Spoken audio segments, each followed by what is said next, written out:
Khairu awqatika, sebaik-baik time yang kamu punya, waktu yang kamu punya. Jadi time itu bukan jam, jadi sekarang 5:32, bukan itu namanya jam dinding, Mbak, jam sholat. Waktu itu adalah satu nafas yang kita tarik, satu nafas yang kita keluarkan, itu yang disebut waktu. Berarti waktu kita sebenarnya lebih berharga daripada cuma 1 detik, 2 detik itu. Apa kata beliau? Waktu kamu bernafas yang paling bagus adalah waktun tashhadu fihi wujuda faqatik.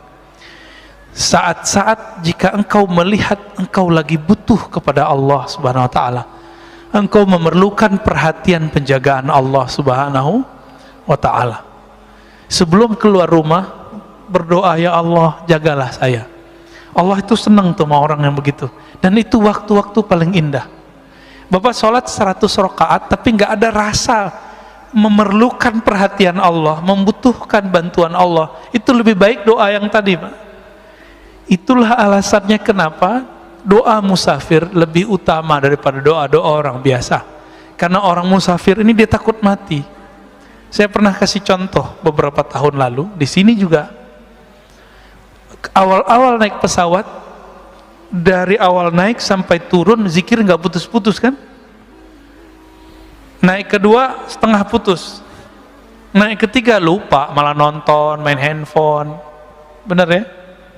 Kenapa? Karena kita sudah terlalu biasa. Jadi manusia begitu. Doa-doa yang dulu kita baca saat kita ketakutan naik pesawat, itu doa pasti sudah dikabulkan Allah 70%. Saya sudah hitung, Pak, doa-doa yang saya baca saat itu Allah udah kasih hampir semua. Tapi pas kita naik pesawat sekarang biasa aja ya. Rasa takut muncul lagi pas turbulen. Jadi kita ini takutnya tidak pernah permanen. Takutnya selalu bi asbab bil awarid, dengan sebab-sebab luar, belum permanen. Kenapa? Nama Allah belum nancap di dalam kalbu. Jadi kita takutnya kepada Allah masih karena faktor-faktor dari luar, belum karena kenal kepada Allah. Orang ini belum disebut arif billah, belum disebut kenal kepada Allah ya. Baru disebut takwa. Dia takut kepada Allah. Jadi waktu kamu terbaik, waktu kita terbaik yang Allah lihat di saat kolbu ini merasa butuh kepada ampunan Allah, bantuan Allah. Wa turaddu fihi ila wujudi dhillatik. Dan waktu kedua, waktu saat engkau merasa tercampakkan di tempat yang hina. Itulah sebabnya orang yang maksiat merasa hina, Allah lebih sayang daripada orang yang taat merasa suci. Jadi saya katakan, wahai diri yang pernah bermaksiat, jangan putus asa kepada Allah. Tapi jangan-jangan itulah saat Allah suka melihat kamu. Beberapa orang nggak pernah maksiat secara zahir, matanya dulu jaga, tangannya dijaga, semua dijaga. Kalau ngelihat ada orang berdua-dua, dia bilang, ih najis, setan, tengahnya ada setan. Kan hadis begitu. Kalau berdua, ketiganya setan. Ada yang buka aurat dikit, ahli neraka. Jadi panitia neraka dia, Pak. Kan dia sudah punya daftar ahli neraka, ahli neraka, ahli neraka. Maka Islam yang dia kenal, Islam neraka. Ini orang begini ini berbahaya, sangat-sangat berbahaya. Mungkin dia korban pendidikan neraka ya. Dulu waktu kecilnya orang tuanya bilang sholat, kalau nggak sholat neraka. Nah, digituin dulu kali sama orang tuanya. Ini jangan-jangan nih orang tuanya begini-gini nih. Ini antum horor-horor nih wajahnya. Kalau udah ngaji hikam nggak gitu lagi ngajar anak ya. Ngajar anak bukan dengan ancaman, ngajar anak dengan pujian dan reward. Kasih dia harapan. Anak soleh bangun. Itu anak kecil lebih senang pada gituin. Anak soleh bangun. Anak papa bangun. ahli sorga bangun, gitu Pak. Cara bangunin itu dia cepat bangun. Tapi kalau kita bilang, kamu nggak sholat, neraka lo gitu ya, itu anaknya bangun langsung pikiran dia. Anak-anak korban begini nanti jadi patian neraka, ya. Dia sendiri nggak tahu nasib dia gimana kan. Banyak nggak orang begitu hari ini? Banyak. Kita ini buta, ya. Betapa tidak buta. Setiap surat dalam Al-Quran, cari surat At-Taubah, semua memulai dengan Allah mengenalkan diri dan kata Rahman, Rahim, Rahman, Rahim. Emang nggak baca? Emang nggak dengar? Jangan-jangan kita kal himar yahmilu asfara, ya, seperti himar, ya, binatang himar. Apa terjemahan himar? Keledai, ya, yang dia memikul kitab-kitab, tapi dia nggak tahu apa yang dia pikul. Jangan-jangan begitu. Baca Quran, makanya, ini mohon maaf loh Pak ya, ini ngajinya agak beda. Saya itu nggak ngajak orang khataman Quran banyak-banyak seperti Imam Syafi'i. Kalau Imam Syafi'i baca Quran ngerti, maka beliau emang afdolnya baca Quran banyak-banyak. Selama 4 tahun di Mesir, beliau khatam 4.000 kali. Itu setahun 1.000. Coba bagi sebulan berapa kali tuh? Antum hitung sendiri ya, capean ngitungnya. Ini dari kemarin, dari kecil sampai sekarang, kalau kita hitung itu khataman, kita nggak nyampe Pak. Kita didoktrin kurang sempurna. Doktrinnya sudah oke, tapi kurang sempurna.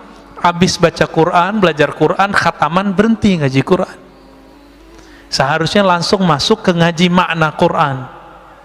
Dulu waktu saya masih MTSN, SMP, selesai khataman, saya belajar ke kampung di seberang. Jadi kita ada 20 menit ke sana. Saya ketemu seorang buya, seorang ulama, dia ngajarin terjemahan Quran. Setiap Rabu, malam Kamis kita belajar nerjemah. Karena keberkahan itulah saya bisa baca kitab sekarang, ya. Padahal nggak nyantri seperti teman-teman pesantren, ya.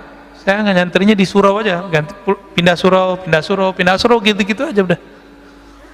Nggak pernah nyantri seperti teman-teman, kecuali setelah kuliah. Pas kuliah baru saya masuk pesantren, ya.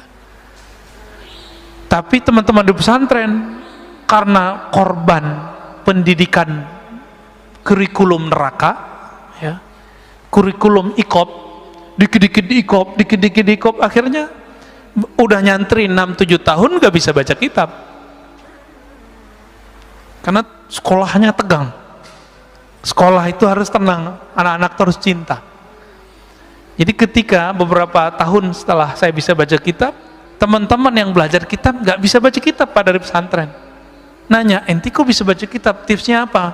Jawaban saya cuma satu, cinta. Kamu sudah cinta belum dengan kitab yang kamu pelajari?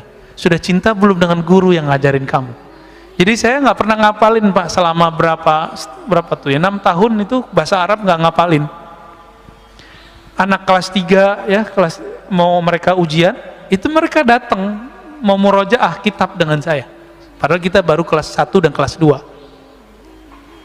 Apa rahasianya? Cuma cinta. Saya cukup ingat kitabnya, ingat guru yang saya sukai itu, bukan cinta fisik, cinta ilmunya. Itu langsung ingat semua terjemahannya, maknanya, lembaran-lembarannya. Maka kalau ingin mengajari anak supaya pinter, jangan diajari dengan ancaman. Ajari dia mencintai ilmu yang dia pelajari. Baik. Jadi kapan saat-saat yang paling Allah suka? Bukan saat kita puasa 1000 kali, puasa 1000 hari, sholat 1000 rakaat, enggak. Allah sangat suka kepada hamba 2 saat. Pertama, saat dia menyaksikan si hamba itu butuh kepada Allah. Berarti Allah ini sangat suka jika hamba itu bermanja-manja kepadanya. Apakah sudah bermanja-manja kepada Allah malam tadi? Belum ya? Kita merasa kita pinter ya, hebat, saya bisa lo tahajud. Orang begini Allah nggak suka lihat Pak.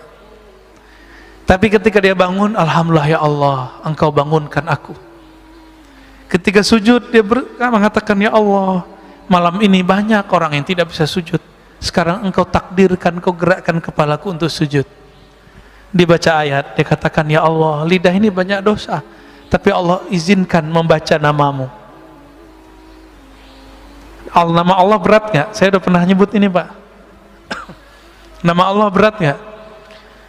Kurang berat apa? Nama ini jika ada di bumi, satu orang jadi bumi nggak jadi kiamat.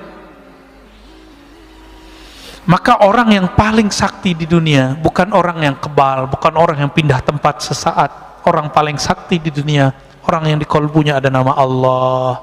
Allah itu. Semakin banyak nama Allah di kolbu, semakin orang ini sakti di sisi Allah, bukan di sisi makhluk Allah. Jadi antum itu nggak sakti kalau nggak bisa nahan kiamat. Kalau cuma bisa nahan-nahan debus doang mah biasa itu. Ya.